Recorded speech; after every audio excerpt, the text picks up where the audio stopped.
Hi everybody, I'm Mike, and this is Mike Miller Talks Life. Today's thought is, love must be learned.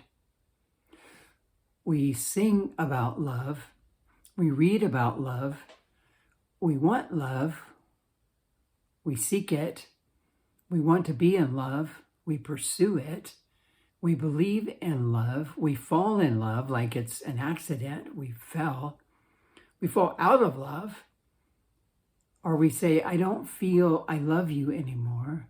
I've lost the feeling. We believe love will keep us together and all we need is love, but we have a romantic, magical view of love, and that will not sustain us over the long haul. On the list of the most read articles of 2016 in the New York Times was an article by Dave Botten, Why You Will Marry the Wrong Person. People were attracted to this article. And in it, he says many things. And one thing that will stand out is that love is something we must learn. It's interesting that we don't just naturally know how to do this. We have to learn it. And he believes compatibility is an achievement of love. It must not be its precondition for love. For many in our culture, incompatibility is the end of a love relationship. It's like, it won't work. We can't do it. Yet, if love is something we can learn, and if compatibility is an achievement of love, then it feels like there is hope. In all of the premarital counseling I was involved in as I pastored, love was the number one reason for people coming to me to get married. You'd say, why are you getting married? Well, we love each other. And they had some other reasons, but that was the number one reason. And yet, as we talked for a few weeks about marriage, it was sad but interesting how these couples really had no clue what love actually involved. Love feelings are common. I think they're important. They're a great start, but we need more. Feelings change because we change. We face conflict, we face struggles, we face serious illness, serious problems that stretch us, and feelings are simply not enough to sustain a relationship over time. We need to learn more about love, whether it is a marriage, a family, good friends, or just loving our fellow man. We need to learn what love is and what love requires. And so sometimes it's like, where do we go learn that? Well, it's interesting. The Apostle Paul, famous in the Christian world, wrote a paragraph about love. He's describing it. I find it interesting that this was written long, long ago, yet it's still very popular. If you go into a home, especially Christian homes, there's a good chance you'll find these thoughts about love on a plaque hanging on the wall. Many marriages, Christian, of course, but also non-Christian, will have this paragraph read at their wedding about what love really is. And it's sort of describing love. And it's these things that need to be at the foundation of our love relationship so that it has a chance to grow and go long term. It's very simple. Paul said, love is patient. Love is kind. It does not envy. It does not boast. It's not proud. It does not dishonor others. It's not self-seeking. It is not easily angered. Keeps no record of wrongs. Love does not delight in evil, but always rejoices in the truth. Always protects, always trusts, always hopes, always perseveres. Love never fails. Well, that sounds good, but what does it take to pull this off? I think it takes first that we stop making everything about us. I must stop making everything about me. Self-centeredness is the natural enemy of real love. Well, I'm not denying or attacking ourself, our talents, our gifts, our personality, our soul, our purpose. I'm not attacking that at all. I think that's wonderful. But the selfishness that we all struggle with is what causes so much trouble in our relationships. And this has to be dealt with. You see, our little paragraphs tells us that real love is not about keeping score. It's not about exploding in anger. It's not about trying to figure out whose turn it is. It's not about getting even or caring only about yourself. It's not about doing only what you want to do.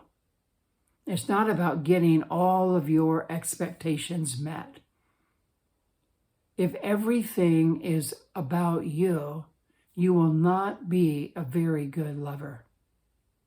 Real love is being dedicated to someone else's well-being, holding their desires and dreams in high esteem, accepting them for who they are, and trusting them to do the same for you. Real love is actually becoming a student of this person that you say you love, an expert on them, so that you can do whatever is necessary to help them grow as a person. You understand them. So to get into this level of love, it's like, oh my gosh, hard right away. I must stop making everything about me. I don't know about you, but I'm addicted to me. That's hard to break. So I must stop, but I also have to start. Two things. I have to start being patient and kind. Patience is about how we respond to people. Learning to love someone more than I love myself is a slow process, and it takes time, and we have to learn to be patient. We have to learn to be patient with ourselves because we keep blowing it, and we have to learn to be patient with the other person. Patience over unmet needs. Patience when we relapse back into being self-centered and start going crazy. Patient when we feel disappointment. Patient when we have to wait. Patient with the differences. I have to start being patient. And I have to be kind. Kindness is how we approach people. These are both about people. Patience is about how we respond to people, and kindness is how we approach people. To be kind and gentle, careful. I see your faults, but I believe that isn't how you want to be. Giving the benefit of the doubt, assuming the best, becoming compassionate, gracious, helping to meet needs, not being judgmental and creepy. It's not, this idea of kindness though, it's not about being a doormat. It's not allowing yourself to be walked on all the time for the sake of the marriage. It's not ignoring serious problems. That's not kindness. That's not love. That is almost being self-centered. And it's not healthy. Well, when this is at the foundation of your relationship, this meaning I have to stop making everything about me, and I have to start being patient and kind. I have to start those things and not stop them. When you have that at the foundation of your relationship, then you can begin to build on this foundation, begin to build the things that we want our relationship to be like. And they're built on a foundation of real love. Many times we go into a relationship and we start working on all the things we want to do and be. But you got to make sure the right foundation is there for those things to really enhance the relationship. So we have a foundation of love, and then we start building on it, time together, what we're going to do when we're having time together, communication, conflict resolution, gift giving, date nights, special rituals, favorite places to go, all of that kind of stuff that we do in relationships. Those are built on a foundation of real love. Love fills us with a strength to face life, a sense of acceptance and belonging. That is so powerful to everyone. We need to be accepted. We need to belong. And a real love relationship can really play an important role in those needs we have. Love makes us better.